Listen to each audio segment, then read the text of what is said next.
ادرک والا قہوہ پیا کریں۔ زندگی میں کبھی ناک میں الرجی نہیں ہو پائے گی۔ زیادہ کھٹی چیزیں کھانے سے معدے کے اندر تیزابیت پیدا ہوا کرتی ہے۔ نہار منہ دہی کھانے سے پیٹ باہر نہیں نکلا کرتا۔ زیادہ چینی والی چائے پینے سے جسم کے مختلف جوڑوں میں درد شروع ہو جایا کرتا ہے۔ کوشش کیا کریں کہ شام کے وقت کچا پیاز مت کھایا کریں، کیونکہ یہ شام کے وقت اکثر بدہضمی کا باعث بنا کرتا ہے۔ روزانہ کوشش کیا کریں کہ رات کو دانتوں کی صفائی کر کے سویا کریں۔ منہ کی کینسر سے محفوظ رہو گے۔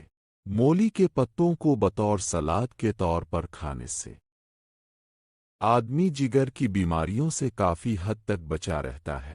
کدو کا سالن پکا کر کھانے سے دل مضبوط رہتا ہے۔ رات سوتے وقت ایک الائچی کھا لیا کریں۔ دماغ ذہنی ٹینشن سے دور رہتا ہے۔ سر کے بال جھڑنے لگ جائیں تو کوشش کرو کہ اونٹنی کے دودھ میں سونف ڈال کر پیا کریں، بہت مفید ہے۔ جس شخص کا پیٹ باہر کی طرف نکلا ہوا ہو وہ شوگر کی بیماری میں مبتلا ہو سکتا ہے۔ بلڈ پریشر اکثر جسم کی کمزوری کا باعث بنا کرتا ہے۔ زیادہ چاکلیٹ کھانے سے دانت کمزوری کا شکار ہو جایا کرتے ہیں۔ اچھی سوچ انسان کو عظیم بنا دیتی ہے۔ ابلے ہوئے پیاز کو دہی کے ساتھ کھایا کرو۔ لٹکا پیٹ سکڑ جایا کرتا ہے۔ کلونجی کا تیل دہی میں ملا کر چہرے پر لگاؤ، چہرہ صاف ہو جایا کرتا ہے۔